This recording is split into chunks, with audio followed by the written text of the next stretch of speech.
Keto diet step number 1. Displace, do not replace. One of the most common problems I've seen people run into again and again with diets is they use a scorched earth policy. For example, if somebody is loading up on starch, they basically replace all the meat and all the eggs and fatty food they have been eating with just starch.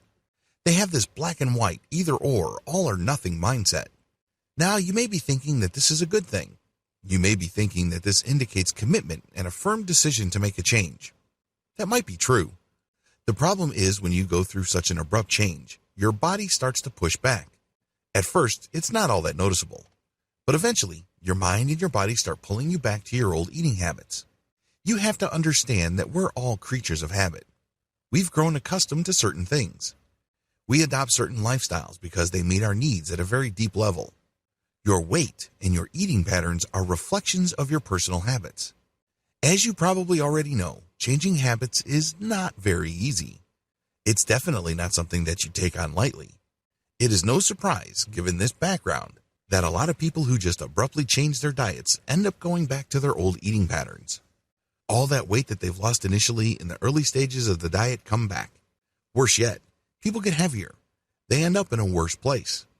This is due to the fact that they triggered their system for a serious backlash later on. Just because it didn't happen when you switched over to your new diet doesn't mean it's not going to happen. It's like trapping heat in a volcano. It's only a matter of time until that volcano blows its top. This is exactly what happens to a lot of people switching from one lifestyle to another and one diet to another. It doesn't matter whether you've adopted the paleo diet, the South Beach diet, the Atkins diet, or any other kind of weight loss program. Eventually, you go back to your old eating habits. The number one reason why people cannot sustain their new diet. Why do people end up where they begin? The most common problem with diets is that people choose to replace instead of blending in new ingredients. For example, if you used to eat a lot of rice, mashed potatoes, white bread, pasta, and other starchy staples, you probably would want to clean out your pantry once you switch over to a paleo or other high-fat, low-carb diet. This is a common tendency with a lot of people adopting new diets. They simply just want to turn their back on their old eating patterns because they can see the benefits the new diet brings to the table. They've seen before and after pictures of people losing a ridiculous amount of weight. They can see how good people look after shedding all that fat. They can't wait to just stop what they're eating and eat new food. I understand why people are excited. I was excited too. But after seeing myself in worse shape after my diet than when I began, it dawned on me. I began to realize that the reason why I keep coming back to where I started is because I sought to replace all my food choices. I used a scorched earth policy. I would go from eating fruits and vegetables to eating only eggs, avocados, and other fatty foods. After all, I've gone keto. You can say the same for paleo and other diets out there. The problem is this is not sustainable. I was only able to stay on the keto diet when I started to displace food items. What does this mean? Instead of replacing high-carb items on my meal plans, I added high-fat items to my diet. Eventually, I started to lose my taste for high-carb foods. They got displaced by more and more high-fat items on my meal plans. Add, do not subtract. Displace, do not replace.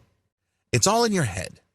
Remember, the reason why you are displacing and not replacing and adding instead of cutting out large chunks of your meal plan is because you're trying to work with your psychology.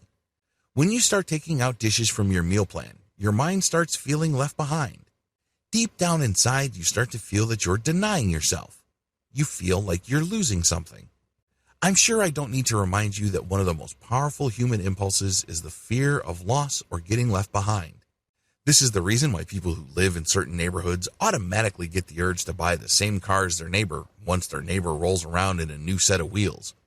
I've seen this happen quite a bit. It only takes one neighbor to buy a new top-of-the-line Mercedes-Benz or BMW to get other neighbors to want to buy the same kind of car. The same applies to clothes. The same applies to food and lifestyle. We don't like to get left behind. We don't like to feel like we are denying ourselves. This is exactly the kind of mindset you trigger when you choose to replace certain food items from your diet on a wholesale basis. Don't do it. Instead, keep adding ketogenic meal items to your diet. Eventually, you will reach a point where your taste buds have switched over to a fat preference, You're no longer craving sweets. You no longer feel like you can't go a day without carbohydrates. That's when these carb items start dropping from your meal plan. However, it has to take place gradually. You can't force it. Focus more on ketogenic meals. As you get used to eating keto-friendly meals, your taste buds begin to change. At first, it may seem like it may be hard going for you. After all, who can eat eggs day after day? If you're like most Americans, you probably don't really have much of a craving for avocado on a daily basis. Eventually, it becomes routine to you, and you start craving more ketogenic items and start forgetting about your old sweet tooth. Still, you have to do this gradually. You can't shock your system. The moment you shock your system, be prepared for the backlash because your body is sure to put up a fight. It may not do it immediately, but eventually it will undermine you. Eventually, it will get the upper hand. Before you know it, you're back to eating what you used to eat before you adopted your keto diet.